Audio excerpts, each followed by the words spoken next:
Logo തെറാപ്പിയിൽ നിന്ന് ഇക്കിഗായിലേക്ക്. നിങ്ങളുടെ ലക്ഷ്യം കണ്ടെത്തുന്നതിലൂടെ എങ്ങനെ ദീർഘകാലം മെച്ചപ്പെട്ട രീതിയിൽ ജീവിക്കാം. എന്താണ് ലോഗോ തെറാപ്പി? മനഃശാസ്ത്രത്തെക്കുറിച്ചുള്ള തന്റെ ചിന്താഗതി നിർവചിക്കാൻ വിക്ടർ ഫ്രാങ്കലിനോട് ഒരു സഹപ്രവർത്തകൻ ഒരിക്കൽ ചോദിച്ചു. ഫ്രാങ്കൽ മറുപടി പറഞ്ഞു, തീർച്ചയായും ലോഗോ തെറാപ്പിയിൽ രോഗി നേരെ ഇരുന്ന് ആ സന്ദർഭത്തിൽ കേൾക്കാൻ വിഷമകരമായ കാര്യങ്ങൾ കേൾക്കുകയാണ്. സഹപ്രവർത്തകൻ മാനസിക വിശകലനത്തെ ഇങ്ങനെ വിവരിച്ചു. മാനസിക വിശകലനത്തിൽ രോഗി ചെറിയ കട്ടിലിൽ കിടന്ന് ആ സന്ദർഭത്തിൽ പറയാൻ വിഷമകരമായ കാര്യങ്ങൾ നിങ്ങളോട് പറയുകയാണ്. താൻ രോഗിയോട് ചോദിക്കുന്ന ആദ്യ ചോദ്യങ്ങളിൽ ഒന്ന് ഇതായിരിക്കുമെന്ന് ഫ്രാങ്കൽ പറഞ്ഞു. എന്തുകൊണ്ട് നിങ്ങൾ ആത്മഹത്യ ചെയ്യുന്നില്ല? സാധാരണ നിലയ്ക്ക് രോഗിക്ക് ആത്മഹത്യ ചെയ്യാതിരിക്കാനുള്ള കാരണങ്ങൾ ഉണ്ടാകാം. അതുമായി അയാൾക്ക് മുന്നോട്ടു പോകാനും കഴിയും. പിന്നീട് എന്താണ് ലോഗോ തെറാപ്പി ചെയ്യുന്നത്? ഉത്തരം വ്യക്തം. ജീവിക്കാൻ ആവശ്യമായ കാരണങ്ങൾ കണ്ടെത്താൻ നിങ്ങളെ സഹായിക്കുക. രോഗികൾക്ക് അവരുടെ ജീവിത ലക്ഷ്യം ബോധപൂർവം കണ്ടെത്താൻ സഹായിക്കുകയും അതിലൂടെ ന്യൂറോസിസ്, നാഡീവ്യൂഹത്തിലെ തകരാറു മൂലമുണ്ടാകുന്ന മാനസിക രോഗം തടയാനുള്ള വഴി കാണിച്ചു കൊടുക്കുകയും ചെയ്യുന്നു. തങ്ങളുടെ ഭാഗധേയം പൂർത്തീകരിക്കാനുള്ള അഭിനിവേശം അവരെ മുന്നോട്ട് നയിക്കുന്നു. ഭൂതകാലത്തിലെ മാനസികമായ ബന്ധനങ്ങൾ പൊട്ടിച്ചുകൊണ്ട് ആ വഴിയിലുണ്ടാകുന്ന എല്ലാ പ്രതിബന്ധങ്ങളെയും മറികടന്നുകൊണ്ട് ജീവിച്ചിരിക്കാൻ ചില കാര്യങ്ങൾ. തന്റെ വിയന്ന ക്ലിനിക്കിൽ ഫ്രാങ്കൽ രോഗികളിലും അല്ലാത്തവരിലും നടത്തിയ പഠനത്തിൽ കണ്ടെത്തിയത് ഇതാണ്. ജീവിച്ചിരിക്കാൻ ഒരു കാരണം വേണമെന്ന് 80% പേരും കരുതുന്നു. മരിക്കാൻ ആവശ്യമായ ആരോ എന്തോ തങ്ങളുടെ ജീവിതത്തിൽ ഉണ്ടെന്ന് 60% കരുതുന്നു. അർത്ഥത്തിനു വേണ്ടിയുള്ള അന്വേഷണം. ലക്ഷ്യത്തിനു വേണ്ടിയുള്ള അന്വേഷണം വ്യക്തിപരമാകാം. ഫ്രാങ്കലിനെ സംബന്ധിച്ച് തന്റെ ലക്ഷ്യങ്ങൾ നേടിയെടുക്കാനുള്ള പ്രേരണാശക്തിയുമാകാം. ലോഗോ തെറാപ്പി എന്ന പ്രക്രിയയെ താഴെ പറയുന്ന 5 ഘട്ടങ്ങളായി സംഗ്രഹിക്കാം. 1. ഒരു വ്യക്തിക്ക് തനിക്ക് ശൂന്യതയോ അസ്വസ്ഥതയോ ഉത്കണ്ഠയോ ഉണ്ടെന്ന് തോന്നുന്നു. 2. അയാൾക്ക് തോന്നുന്ന കാര്യങ്ങൾ ഒരു അർത്ഥവത്തായ ജീവിതത്തിനു വേണ്ടിയുള്ള ആഗ്രഹമാണെന്ന് ചികിത്സകൻ അയാൾക്ക് കാണിച്ചു കൊടുക്കുന്നു. 3. രോഗി തന്റെ ജീവിത ലക്ഷ്യം കണ്ടെത്തുന്നു ആ പ്രത്യേക സന്ദർഭത്തിൽ. 4. തന്റെ സ്വതന്ത്രമായ ഇച്ഛ കൊണ്ട് ആ ഭാഗധേയം സ്വീകരിക്കാനോ തിരസ്കരിക്കാനോ രോഗി തീരുമാനിക്കുന്നു. 5. ജീവിതത്തിനു വേണ്ടിയുള്ള ഈ പുതിയ അഭിനിവേശം പ്രതിബന്ധങ്ങളെയും വിഷമങ്ങളെയും മറികടക്കാൻ അയാളെ സഹായിക്കുന്നു. ഫ്രാങ്കൽ തന്റെ തത്വങ്ങൾക്കും ആദർശങ്ങൾക്കും വേണ്ടി ജീവിച്ചു മരിച്ചയാളാണ്. ഓഷ്വിറ്റ്സിലെ ഒരു തടവുകാരനെന്ന നിലയ്ക്കുള്ള അനുഭവം അദ്ദേഹത്തിന് ചില കാര്യങ്ങൾ ബോധ്യപ്പെടുത്തി കൊടുത്തു. ഒരു മനുഷ്യനിൽ നിന്ന് വേണമെങ്കിൽ എല്ലാം എടുക്കാം, പക്ഷേ ഒരു കാര്യം, മനുഷ്യ സ്വാതന്ത്ര്യം നിലനിൽക്കും. നിശ്ചയ സാഹചര്യങ്ങളിൽ ഒരാൾക്ക് തന്റെ മനോഭാവം തീരുമാനിക്കാനും തന്റേതായ വഴി തിരഞ്ഞെടുക്കാനുമുള്ള സ്വാതന്ത്ര്യം. അത് അയാൾ ഒറ്റയ്ക്ക് സഞ്ചരിക്കുന്നത് പോലെയാണ്. ഒരു സഹായവുമില്ലാതെ അത് അയാളുടെ ശിഷ്ട ജീവിതത്തിൽ ഒരു പ്രചോദനമായി മാറുകയും ചെയ്യും. മാനസികാപഗ്രഥനവും ലോഗോ തെറാപ്പിയും തമ്മിലുള്ള 10 വ്യത്യാസങ്ങൾ. മാനസികാപഗ്രഥനം. രോഗി ഒരു ചെറിയ കട്ടിലിൽ കിടക്കുന്നു, ശരിക്കും ഒരു രോഗിയെ പോലെ. Logo therapy. രോഗി ചികിത്സകന് അഭിമുഖം ഇരിക്കുന്നു. ഒരു തീർപ്പ് കൽപ്പിക്കാതെ തന്നെ ചികിത്സകൻ അദ്ദേഹത്തിന് അവൾക്ക് മാർഗനിർദ്ദേശം നൽകുന്നു. മാനസികാപഗ്രഥനം. ഒരു തിരിഞ്ഞുനോട്ടം. കഴിഞ്ഞ കാലത്തേക്ക് ഒന്ന് തിരിഞ്ഞു നോക്കുന്നു. ലോഗോ തെറാപ്പി ഭാവിയിലേക്ക് ഉറ്റുനോക്കുന്നു. മാനസികാപഗ്രഥനം. ആത്മപരിശോധന. നാഡീവ്യൂഹത്തിലെ തകരാറു മൂലമുണ്ടാകുന്ന മാനസിക രോഗത്തെ അവലോകനം ചെയ്യുന്നു. ലോഗോ തെറാപ്പി രോഗിയുടെ മാനസിക തകരാറിലേക്ക് ചൂഴ്ന്നു നോക്കുന്നില്ല. മാനസികാപഗ്രഥനം. ആഹ്ലാദത്തിനു വേണ്ടിയുള്ള ത്വര. ലോഗോ തെറാപ്പി ലക്ഷ്യം, കാരണം എന്നിവ ഗ്രഹിക്കാനുള്ള ശ്രമം. മാനസികാപഗ്രഥനം മനഃശാസ്ത്രത്തിൽ കേന്ദ്രീകരിക്കുന്നു. ലോഗോ തെറാപ്പി ഒരു ആത്മീയ തലം കൂടി അടങ്ങിയത്. മാനസികാപഗ്രഥനം മാനസിക സമ്മർദ്ദം മൂലമുണ്ടാകുന്ന രോഗങ്ങൾ പരിശോധിക്കുന്നു. ലോഗോ തെറാപ്പി അസ്തിത്വവുമായി ബന്ധപ്പെട്ട സംഘർഷങ്ങളെ കൂടി പരിശോധിക്കുന്നു. മാനസികാപഗ്രഥനം സംഘർഷങ്ങളുടെ അബോധപൂർവമായ ഉറവിടങ്ങൾ അവലോകനം ചെയ്യുന്നു. വാസനാപ്രേരിതമായ കാര്യങ്ങൾ. ലോഗോതെറാപ്പി സംഘർഷം എവിടെ, എപ്പോൾ, ആത്മീയ തലം കൂടി അടങ്ങിയത് ഉണ്ടായാലും അത് വിശകലനം ചെയ്യുന്നു. മാനസികാപഗ്രഥനം രോഗിയുടെ സഹജ വാസനകളുടെ പരിധിയിൽ ഒതുങ്ങി നിൽക്കുന്നു. ലോഗോതെറാപ്പി ആത്മീയ യാഥാർത്ഥ്യങ്ങളെ കൂടി കൈകാര്യം ചെയ്യുന്നു. മാനസികാപഗ്രഥനം അടിസ്ഥാനപരമായി വിശ്വാസവുമായി പൊരുത്തമില്ലാത്തത്. ലോഗോതെറാപ്പി വിശ്വാസവുമായി പൊരുത്തപ്പെടുന്നത്. മാനസികാപഗ്രഥനം സംഘർഷങ്ങളെ ശമിപ്പിക്കുക, പ്രേരണകളെയും സഹജ വാസനകളെയും തൃപ്തിപ്പെടുത്തുക. ലോഗോതെറാപ്പി തന്റെ ജീവിതത്തിന്റെ ലക്ഷ്യം കണ്ടെത്താൻ രോഗിയെ സഹായിക്കുന്നു. അദ്ദേഹത്തിന്റെ ധാർമ്മികതയെ തൃപ്തിപ്പെടുത്തുന്നു. നിങ്ങൾക്കു വേണ്ടിയുള്ള യുദ്ധം. നമ്മുടെ ജീവിതത്തിന് ലക്ഷ്യമില്ലാതാകുമ്പോഴാണ് അസ്തിത്വ സംബന്ധമായ നിരാശയുണ്ടാകുന്നത്, അല്ലെങ്കിൽ ലക്ഷ്യം വളഞ്ഞു പുളഞ്ഞ അവസ്ഥയിലായിരിക്കുമ്പോൾ. ഫ്രാങ്കലിന്റെ അഭിപ്രായത്തിൽ ഇത്തരം ഇച്ഛാഭംഗങ്ങളെ ഒരു തകരാറോ മനോരോഗ ലക്ഷണമായോ കാണേണ്ടതില്ല. പകരം അതിനെ ഒരു പോസിറ്റീവ് കാര്യമായി കാണാം, മാറ്റത്തിനു വേണ്ടിയുള്ള രാസത്വരകമായി.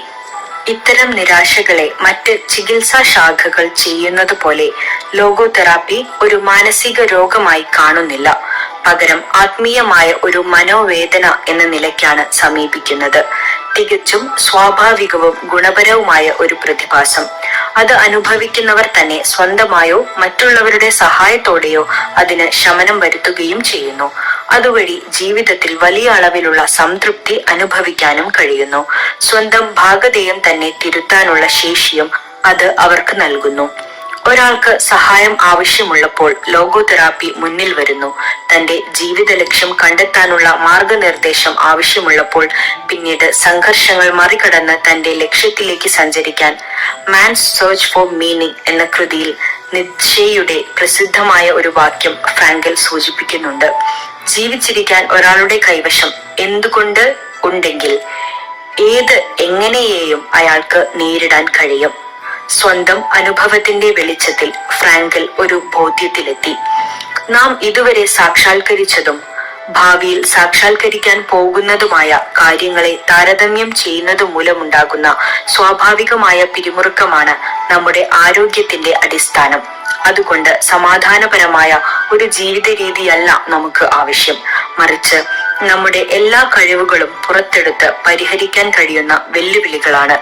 മറ്റൊരു വിധത്തിൽ പറഞ്ഞാൽ നമ്മുടെ നിലനിൽപ്പുമായി ബന്ധപ്പെട്ട പ്രശ്നങ്ങൾ ആധുനിക സമൂഹങ്ങളുടേതാണ്.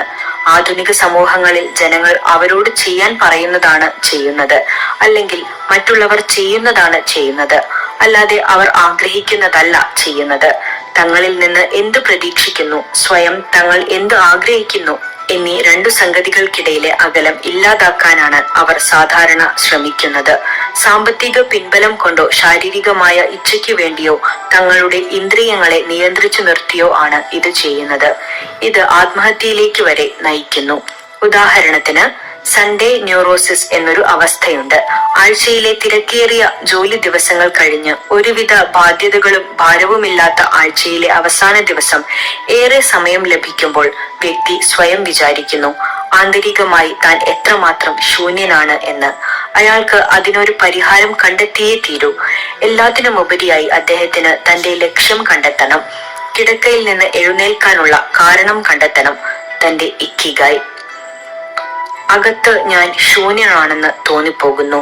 ഫ്രാങ്കലും സംഘവും വിയന്ന പോളിക്ലിനിക് ആശുപത്രിയിൽ നടത്തിയ ഒരു പഠനത്തിൽ കണ്ടത് അവർ അഭിമുഖം നടത്തിയ രോഗികളിൽ 55% നിലനിൽപ്പുമായി ബന്ധപ്പെട്ട ഒരു തരം പ്രതിസന്ധി അനുഭവിക്കുന്നവരാണ് എന്നാണ്. ലോഗോതെറാപ്പിയിൽ ഒരാളുടെ ജീവിത ലക്ഷ്യം കണ്ടെത്തുന്നതിലൂടെ അയാൾ അസ്തിത്വ സംബന്ധമായ ശൂന്യത ഇല്ലാതാക്കാൻ സഹായിക്കുകയാണ്. തന്റെ പ്രശ്നങ്ങൾ നേരിടുകയും തന്റെ ലക്ഷ്യങ്ങൾ പ്രവൃത്തി പദത്തിലെത്തിക്കുകയും ചെയ്ത ആളെന്ന നിലയ്ക്ക് ഫ്രാങ്കൽ പ്രായമേറും തോറും തന്റെ സമാധാനപൂർണമായ ഭൂതകാല ജീവിതത്തിലേക്ക് തിരിഞ്ഞു നോക്കിക്കൊണ്ടിരുന്നു. ഇപ്പോഴും തങ്ങളുടെ യൗവനം ആസ്വദിക്കുന്നവരെ ഓർത്ത് അദ്ദേഹത്തിന് അസൂയ തോന്നിയില്ല. കാരണം അദ്ദേഹം അനുഭവങ്ങളുടെ വിപുലമായ ഒരു ശേഖരം സ്വന്തമാക്കിയ ആളായിരുന്നു. ചിലതിനെല്ലാം വേണ്ടി താൻ ജീവിച്ചു എന്നതിന് ആ അനുഭവങ്ങൾ സാക്ഷിയായിരുന്നു.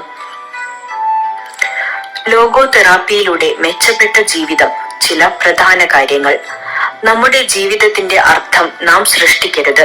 സാർത്രെ പറഞ്ഞതുപോലെ നാം അത് കണ്ടെത്തുകയാണ് വേണ്ടത്. നാം ഓരോരുത്തർക്കും ജീവിച്ചിരിക്കാൻ സവിശേഷമായ കാരണങ്ങളുണ്ട്. അത് വർഷങ്ങളിലൂടെ നിരവധി തവണ ചെറിയ മാറ്റങ്ങളിലൂടെ രൂപപ്പെട്ടു വന്നതാണ്. അസ്വസ്ഥത നാം ഭയപ്പെടുന്നവയെ കൃത്യമായി നമുക്ക് മുന്നിലെത്തിക്കുന്നു. ഒരു ആഗ്രഹത്തോടുള്ള അമിതമായ ശ്രദ്ധ, ഹൈപ്പർ ഇന്റൻഷൻ, ആ ലക്ഷ്യത്തെ സാക്ഷാത്കരിക്കുന്നതിൽ നിന്ന് മാറ്റി നിർത്തുന്നു. പ്രതികൂലമായ കാലസന്ധികളെ ഭേദിക്കാനും ഉത്കണ്ഠ കുറയ്ക്കാനും ഫലിതം സഹായിക്കുന്നു. മഹത്തായതോ ഭീകരമായതോ ആയ കാര്യങ്ങൾ ചെയ്യാനുള്ള ശേഷി നമുക്കെല്ലാവർക്കുമുണ്ട്. ഈ സമവാക്യത്തിന്റെ ഏതു വശം നാം ചെയ്യണം എന്നത് നമ്മുടെ തീരുമാനത്തെ ആശ്രയിച്ചിരിക്കുന്നു, അല്ലാതെ നാം സ്വയം അകപ്പെടുന്ന അവസ്ഥയെ ആശ്രയിച്ചല്ല. തുടർന്നുള്ള പേജുകളിൽ അർത്ഥത്തെയും ലക്ഷ്യത്തെയും നന്നായി മനസ്സിലാക്കാൻ ഫ്രാങ്കൽ സ്വയം പരിശീലിച്ച 4 സംഭവങ്ങൾ നമുക്ക് പരിശോധിക്കാം. Case study: Victor Frenkel. ജർമ്മനിയിലെ കോൺസെൻട്രേഷൻ ക്യാമ്പുകളിൽ, ജപ്പാനിലും കൊറിയയിലും പിന്നീട് നിർമ്മിക്കപ്പെട്ടവയിലും മഹത്തായ അതിജീവന സാധ്യതയുള്ള തടവുകാരുണ്ടായിരുന്നു. അവർക്ക് ചില സവിശേഷതകൾ ഉണ്ടായിരുന്നു. ക്യാമ്പിനു പുറത്ത് തങ്ങൾക്ക് ചില കാര്യങ്ങൾ ചെയ്യാനുണ്ട് എന്ന് കരുതിയിരുന്നവരാണവർ. അതുകൊണ്ട് തന്നെ ജീവനോടെ തന്നെ പുറത്തു പോകണമെന്ന് അവർ അതിയായി ആഗ്രഹിച്ചിരുന്നു. ഫ്രാങ്കലിനെ സംബന്ധിച്ച് ഇത് സത്യമായിരുന്നു. മോചനത്തിനു ശേഷം അദ്ദേഹം ലോഗോതെറാപ്പി സ്കൂൾ വിജയകരമായി വികസിപ്പിച്ചെടുത്തു. തന്റെ പ്രാക്ടീസിൽ താൻ തന്നെയാണ് ആദ്യ രോഗിയെന്ന് അദ്ദേഹം തിരിച്ചറിയുകയും ചെയ്തു. ഫ്രാങ്കലിന് സാക്ഷാത്കരിക്കാൻ ഒരു സ്വപ്നമുണ്ടായിരുന്നു. അതിനായി അദ്ദേഹം സ്ഥിരോത്സാഹത്തിലുമായിരുന്നു. തന്റെ കരിയറിലുടനീളം നടത്തിയ ഗവേഷണങ്ങളുടെയും പഠനങ്ങളുടെയും പ്രസിദ്ധീകരിക്കാൻ സജ്ജമായ കൈയെഴുത്തു പ്രതികളുമായാണ് അദ്ദേഹം ഓഷ്വിറ്റ്സിൽ എത്തുന്നത്. എന്നാൽ ഈ രേഖകൾ പിടിച്ചെടുക്കപ്പെട്ടപ്പോൾ ഇതെല്ലാം വീണ്ടും എഴുതി തയ്യാറാക്കാൻ അദ്ദേഹം നിർബന്ധിതനായി. കോൺസെൻട്രേഷൻ ക്യാമ്പിലെ കടുത്ത ഭയാനകാവസ്ഥകൾക്കിടയിലും ഈ പ്രക്രിയ തന്റെ ജീവിതത്തിന് ഒരു ലക്ഷ്യം നൽകാൻ അദ്ദേഹത്തെ സഹായിച്ചു. അങ്ങനെ വർഷങ്ങൾ കടന്നുപോയി. കഠിനമായ പകർച്ചപ്പനി പിടിച്ച് ഏറെ ക്ഷീണിതനായപ്പോൾ കണ്ണിൽപ്പെടുന്ന കടലാസു കഷ്ണങ്ങളിലെല്ലാം അദ്ദേഹം തന്റെ പഴയ രേഖകളിൽ നിന്നുള്ള പ്രധാന വാക്കുകളും മറ്റും അതിവേഗം കുറിച്ചിടാൻ തുടങ്ങി. കേസ് സ്റ്റഡി: ഒരു അമേരിക്കൻ ഡിപ്ലോമാറ്റ്. ഒരിക്കൽ ഒരു പ്രമുഖ നോർത്ത് അമേരിക്കൻ നയതന്ത്ര ഉദ്യോഗസ്ഥൻ ഫ്രാങ്കലിനെ കാണാൻ വന്നു. അമേരിക്കയിൽ വെച്ച് 5 വർഷം മുമ്പ് തുടങ്ങിയതും പിന്നീട് ഉപേക്ഷിച്ചതുമായ ചികിത്സ വീണ്ടും തുടങ്ങണമെന്നായിരുന്നു ആവശ്യം. എന്തുകൊണ്ടാണ് ആദ്യം ചികിത്സ തുടങ്ങിയത് എന്ന് ഫ്രാങ്കൽ ചോദിച്ചു. താൻ ചെയ്യാൻ നിർബന്ധിക്കപ്പെട്ട ജോലിയെയും അനുസരിക്കാൻ ബാധ്യസ്ഥമായ തന്റെ രാജ്യത്തിന്റെ അന്താരാഷ്ട്ര നയങ്ങളെയും വെറുക്കുന്നുവെന്നായിരുന്നു ഉദ്യോഗസ്ഥന്റെ മറുപടി. വർഷങ്ങളായി ഉദ്യോഗസ്ഥനെ പരിചയമുള്ള അമേരിക്കൻ സൈക്കോ അനലിസ്റ്റ് ഉപദേശിച്ചത് സ്വന്തം പിതാവിനോടൊപ്പം കഴിഞ്ഞ് സമാധാനം തിരിച്ചു പിടിക്കാനാണ്. കാരണം ഉദ്യോഗസ്ഥന്റെ ജോലിയും രാജ്യവും പിതൃസ്ഥാനത്തെ പ്രതിനിധീകരിക്കുന്നവയാണ്. പിതാവിനോടൊപ്പം കഴിഞ്ഞാൽ ഇവയോടുള്ള വിയോജിപ്പ് കുറയ്ക്കാനാകുമെന്നും അദ്ദേഹം നിർദ്ദേശിച്ചു. എന്നാൽ ഫ്രാങ്കൽ ഏതാനും കൂടിക്കാഴ്ചകളിലൂടെ ഒരു കാര്യം മനസ്സിലാക്കി. ഉദ്യോഗസ്ഥന് മറ്റൊരു ജോലിയിൽ തുടരാനാണ് താല്പര്യം. ഇതാണ് അദ്ദേഹത്തിന്റെ സംഘർഷത്തിനുള്ള കാരണം. ഈ സത്യം കണ്ടെത്തിയതോടെ ആ നയതന്ത്രജ്ഞൻ തന്റെ ചികിത്സ പൂർത്തിയാക്കി. പുതിയ തൊഴിൽ എന്ന ആശയം മനസ്സിൽ സൂക്ഷിച്ച് മടങ്ങി. 5 വർഷങ്ങൾക്കു ശേഷം ഇയാൾ ഫ്രാങ്കലിനെ വിളിച്ച് ഒരു കാര്യം അറിയിച്ചു. താൻ മറ്റൊരു ജോലിയിലാണ്, തീർത്തും സന്തോഷവാനുമാണ്. ഫ്രാങ്കലിന്റെ വീക്ഷണത്തിൽ ഈ ഉദ്യോഗസ്ഥന് നീണ്ട വർഷത്തെ മാനസികാപഗ്രഥന ചികിത്സ ആവശ്യമില്ലെന്ന് മാത്രമല്ല, ചികിത്സയ്ക്കായി അദ്ദേഹത്തെ ഒരു രോഗിയായി പോലും പരിഗണിക്കേണ്ടതില്ല. പുതിയ ജീവിത ലക്ഷ്യം അന്വേഷിക്കുന്ന ഒരാളാണ് അദ്ദേഹം. അത് അദ്ദേഹം കണ്ടെത്തുമ്പോൾ അദ്ദേഹത്തിന്റെ ജീവിതത്തിന് ആഴത്തിലുള്ള അർത്ഥം കൈവരുന്നു. കേസ് സ്റ്റഡി: ആത്മഹത്യാ വാസനയുള്ള അമ്മ. 11ാം വയസ്സിൽ മരിച്ചുപോയ ഒരു ആൺകുട്ടിയുടെ അമ്മയെ ഫ്രാങ്കലിന്റെ ക്ലിനിക്കിൽ പ്രവേശിപ്പിച്ചു. തന്റെ 2ാമത്തെ മകനെ കൊല്ലാൻ ശ്രമിച്ച ശേഷം ആത്മഹത്യക്കൊരുങ്ങിയതാണ് അവർ. ജന്മനാ തളർച്ചയുള്ള ഈ 2ാമത്തെ മകനാണ് അമ്മയെ ആത്മഹത്യയിൽ നിന്ന് രക്ഷിച്ചത്. തന്റെ ജീവിതത്തിന് ഒരു ലക്ഷ്യമുണ്ടെന്ന് വിശ്വസിക്കുന്നയാളായിരുന്നു ആ മകൻ. അമ്മയുടെ കൈകൊണ്ട് താൻ മരിക്കുകയും അമ്മ ആത്മഹത്യ ചെയ്യുകയും ചെയ്താൽ തന്റെ ലക്ഷ്യം സാക്ഷാത്കരിക്കപ്പെടാതെ പോകുമെന്ന് ആ മകൻ വിശ്വസിച്ചു. ഒരു ഗ്രൂപ്പ് സെഷനിൽ ഈ അമ്മ തന്റെ കഥ വിവരിച്ചു. അവളെ സഹായിക്കാനായി ഫ്രാങ്കൽ മറ്റൊരു സ്ത്രീയോട് ഒരു സാങ്കല്പിക സാഹചര്യം ഭാവനയിൽ കാണാൻ നിർദ്ദേശിച്ചു. അവൾ മരണക്കിടക്കയിൽ കിടക്കുന്നു, വൃദ്ധയായി, സമ്പന്നയായി, പക്ഷേ മക്കളില്ലാതെ. ആ സ്ത്രീ ഉറപ്പിച്ചു പറയും, ഇത്തരമൊരു സാഹചര്യമായിരുന്നുവെങ്കിൽ തന്റെ ജീവിതം പരാജയമായിരുന്നേനെ എന്ന്. ആത്മഹത്യക്കൊരുങ്ങിയ അമ്മയോട് ഇതേ സാഹചര്യം ഭാവനയിൽ കാണാൻ ആവശ്യപ്പെട്ടപ്പോൾ, അതായത് മരണക്കിടക്കയിൽ കിടക്കുന്നതായി, അവർ പുറകോട്ട് തിരിഞ്ഞു നോക്കുന്നു. തന്റെ 2 മക്കൾക്കു വേണ്ടിയാണ് തന്റെ എല്ലാ ശക്തിയും വിനിയോഗിച്ചതെന്ന് അവർ തിരിച്ചറിയുന്നു. തന്റെ തളർന്ന മകന് ഒരു നല്ല ജീവിതം നൽകണം. അയാൾ ദയാലുവും ആഹ്ലാദവാനുമായ ഒരു വ്യക്തിയായി മാറണം. അവൾ കരച്ചിലോടെ ഇത്രയും കൂട്ടിച്ചേർത്തു: എന്നെ സംബന്ധിച്ച് എന്റെ ജീവിതത്തിലേക്ക് സമാധാനപരമായി തിരിഞ്ഞു നോക്കാൻ എനിക്ക് കഴിയും. എന്റെ ജീവിതം പൊരുളുള്ളതായിരുന്നു എന്ന് എനിക്ക് പറയാൻ കഴിയും. അത് പൂർണ്ണമായി ജീവിച്ചു തീർക്കാൻ ഞാൻ കഠിനാധ്വാനം ചെയ്തു. എന്നെ കൊണ്ടാവും വിധം എല്ലാം ചെയ്തു. എന്റെ മകനു വേണ്ടി എല്ലാം ചെയ്തു. എന്റെ ജീവിതം ഒരു പരാജയമല്ല. ഈയൊരു മാർഗത്തിലൂടെ തന്റെ മരണക്കിടക്കയിൽ കിടന്ന് ഭൂതകാലത്തിലേക്ക് തിരിഞ്ഞു നോക്കുന്നതായി ഭാവനയിൽ കണ്ട് ആത്മഹത്യക്കൊരുങ്ങിയ ആ അമ്മ തന്റെ ജീവിതത്തിനുണ്ടായ അവർക്ക് കാണാൻ കഴിയാതിരുന്ന അർത്ഥം കണ്ടെത്തുകയാണ്. Case study: ദുഃഖിതനായ doctor. 2 വർഷം മുമ്പ് തന്റെ ഭാര്യ മരിച്ച ശേഷം കടുത്ത വിഷാദ രോഗത്തിനടിമയായ പ്രായമുള്ള ഒരു ഡോക്ടർ ഫ്രാങ്കലിന്റെ സഹായം തേടിയെത്തി. അദ്ദേഹത്തിന്റെ അവസ്ഥ പരിശോധിക്കുകയും അദ്ദേഹത്തിന് ഉപദേശം നൽകുകയും ചെയ്യുന്നതിനു പകരം ഫ്രാങ്കൽ ഡോക്ടറോട് ഒരു കാര്യം ആവശ്യപ്പെട്ടു: ഭാര്യയ്ക്ക് മുമ്പേ താനാണ് ആദ്യം മരിച്ചതെന്ന് കരുതൂ. ഭയന്ന് വിറച്ച ഡോക്ടർ ഇങ്ങനെ മറുപടി പറഞ്ഞു: തന്റെ സാധുവായ ഭാര്യയെ സംബന്ധിച്ച് അത് ഭയാനകരമായിരിക്കും.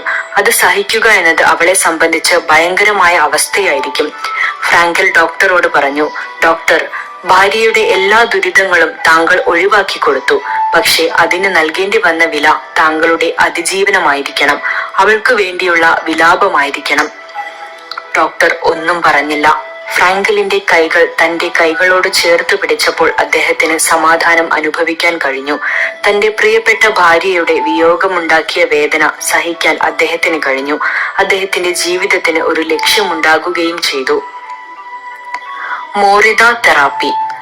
ലോഗോ തെറാപ്പി ആവിർഭവിച്ച അതേ ദശാബ്ദത്തിലാണ്, കൃത്യമായി അതിനും ഏതാനും വർഷം മുമ്പാണ്, ജപ്പാനിലെ ഷോമ മോറിദ ജീവിത ലക്ഷ്യം കേന്ദ്ര വിഷയമാക്കി ഒരു ചികിത്സാ പദ്ധതിക്ക് രൂപം നൽകിയത്.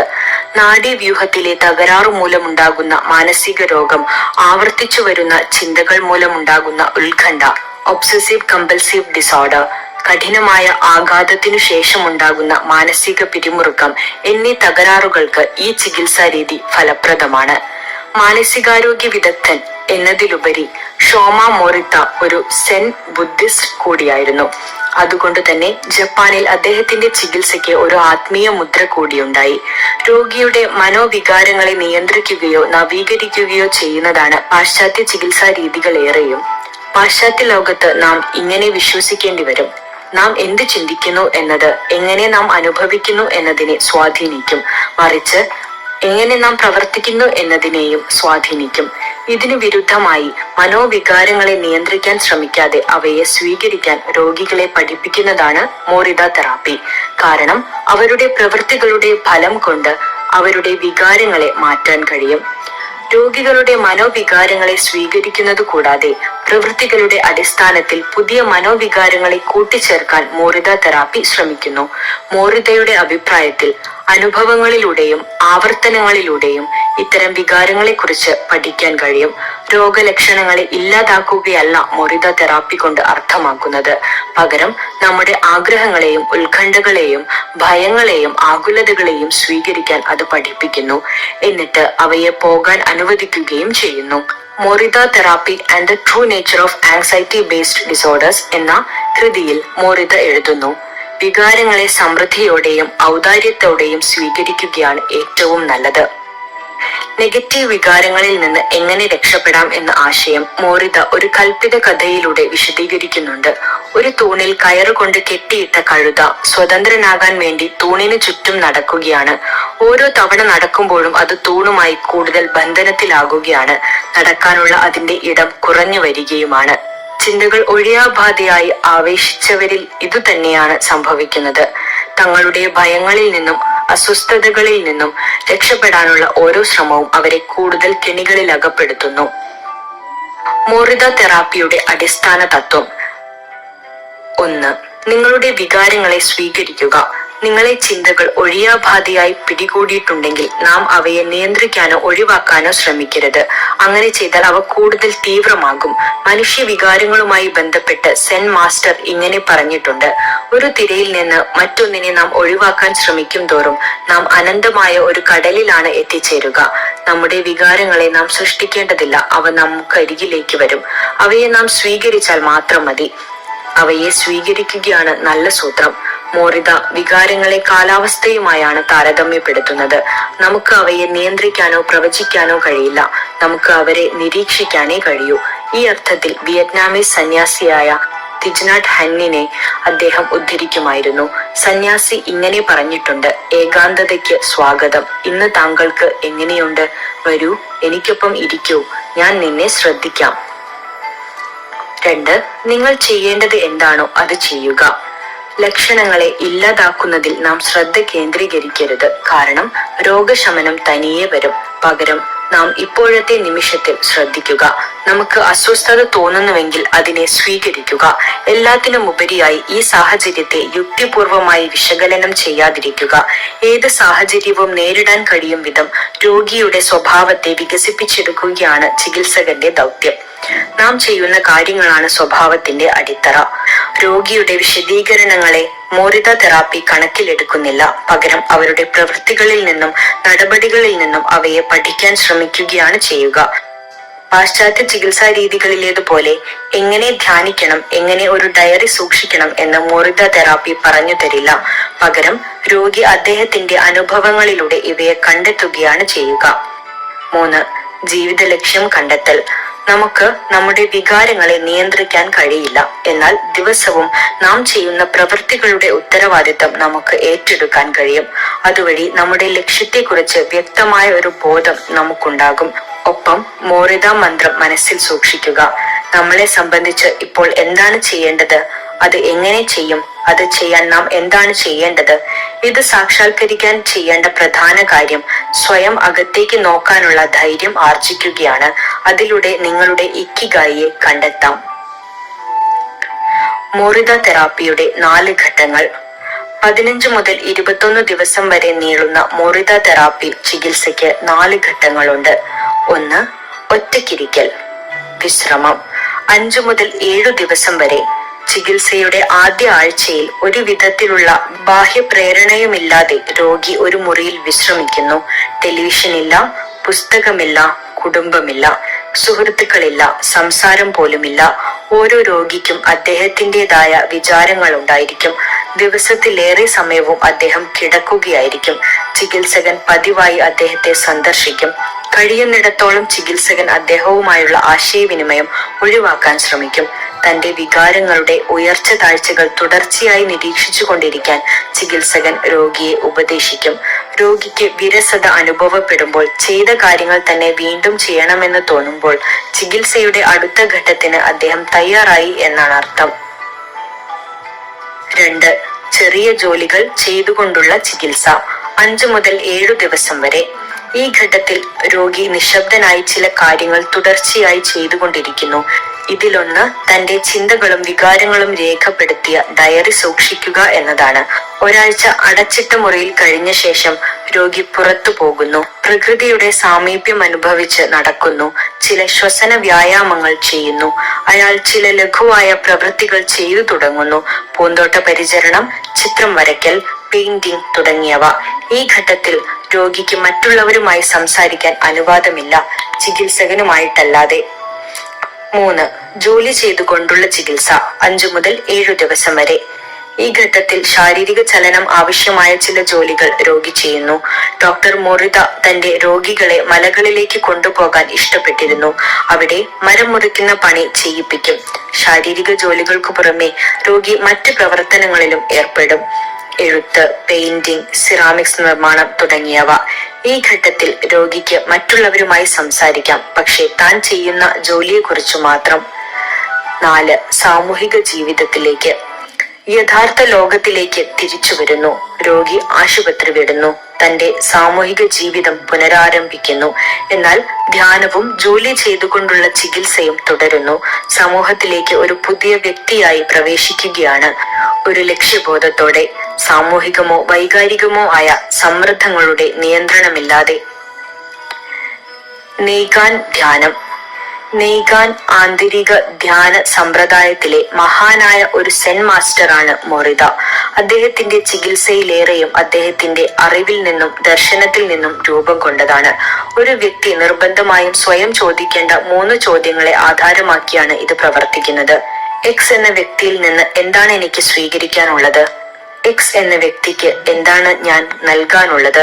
എക്സ് എന്ന വ്യക്തിക്ക് ഞാൻ മൂലം എന്തൊക്കെ പ്രശ്നങ്ങളാണ് ഉണ്ടായിട്ടുള്ളത്? ഈ പ്രതികരണങ്ങളിലൂടെ നമ്മുടെ പ്രശ്നങ്ങൾക്ക് കാരണം മറ്റുള്ളവരാണെന്ന ധാരണ നമ്മൾ അവസാനിപ്പിക്കുകയാണ്. ഒപ്പം നമ്മുടെ ഉത്തരവാദിത്ത ബോധത്തിന്റെ ആഴം കൂട്ടുകയും ചെയ്യുന്നു. മോറിദ പറയുന്നത് പോലെ, ദേഷ്യം വന്ന് നിങ്ങൾക്ക് ആരെയെങ്കിലും അടിക്കണമെന്നുണ്ടെങ്കിൽ അടിക്കുന്നതിന് മുമ്പ് 3 ദിവസമെങ്കിലും ഇതേക്കുറിച്ച് ചിന്തിക്കുക. 3 ദിവസം കഴിഞ്ഞാൽ അടിക്കണമെന്ന ഉത്കടമായ ആഗ്രഹം അതിന്റെ വഴിക്ക് പോയിരിക്കും. ഇതാ ഇപ്പോഴാണ് ഇക്കിഗായ്. ലോഗോ തെറാപ്പിയും മോറിദ തെറാപ്പിയും വ്യക്തിപരവും സവിശേഷവുമായ അനുഭവങ്ങളെ അടിസ്ഥാനമാക്കിയുള്ളവയാണ്. ഇത്തരം അനുഭവങ്ങളാവട്ടെ ഒരു ചികിത്സകനോ ആത്മീയ ധ്യാനമോ ഇല്ലാതെ തന്നെ നമുക്ക് സ്വന്തമാക്കാം. ഇതാണ് നിങ്ങളുടെ ഇക്കിഗായ് കണ്ടെത്താനുള്ള ദൗത്യം, നിങ്ങളുടെ നിലനിൽപ്പിന്റെ ഇന്ധനം. അത് ഒരിക്കൽ നിങ്ങൾ കണ്ടെത്തി കഴിഞ്ഞാൽ അതിനെ ശരിയായ പാതയിൽ പ്രതിഷ്ഠിക്കാനുള്ള ധൈര്യവും പരിശ്രമവും മാത്രം മതിയാകും. തുടർന്നുള്ള അധ്യായങ്ങളിൽ ഈ വഴിയിലൂടെ മുന്നേറാനുള്ള ചില അടിസ്ഥാന വിദ്യകളെ കുറിച്ചാണ് നാം പരിശോധിക്കുന്നത്. നിങ്ങൾ ചെയ്യാൻ തിരഞ്ഞെടുക്കുന്ന കാര്യങ്ങൾക്ക് ഒരു ഒഴുക്കുണ്ടാകുക. സന്തുലിതമായും കരുത്തോടെയുമുള്ള ഭക്ഷണശീലം, അത്ര കഠിനമല്ലാത്ത വ്യായാമം, വിഷമതകൾ ഉണ്ടാകുമ്പോൾ അതിന് കീഴടങ്ങാതിരിക്കാൻ പഠിക്കുക. ഇതെല്ലാം ചെയ്യുന്നതിന് നിങ്ങൾക്ക് ഈ ലോകത്തെ സ്വീകരിക്കേണ്ടി വരും. ഈ ലോകത്ത് ജീവിക്കുന്ന ആളുകളെ പോലെ ഈ ലോകം അപൂർണമാണ്. പക്ഷേ വളർച്ചയ്ക്കും സാക്ഷാത്കാരത്തിനും വേണ്ട അവസരങ്ങൾ സമൃദ്ധമായി ഈ ലോകം ഒരുക്കി വെച്ചിരിക്കുന്നു. നിങ്ങളുടെ അഭിനിവേശത്തിലേക്ക് സ്വയം എടുത്തെറിയപ്പെടാൻ നിങ്ങൾ തയ്യാറാണോ? കാരണം ആ അഭിനിവേശമാണ് ഈ ലോകത്തെ ഏറ്റവും പ്രധാനപ്പെട്ട കാര്യം. എല്ലാവരും ചാനൽ സബ്സ്ക്രൈബ് ചെയ്യുക. വീഡിയോ ഇഷ്ടമായെങ്കിൽ ലൈക്ക് ചെയ്യുക, കമൻറ്റ് ചെയ്യുക, ഷെയർ ചെയ്യുക. അടുത്ത ഭാഗം ഉടൻ ഉണ്ടായിരിക്കുന്നതാണ്. താങ്ക്സ്.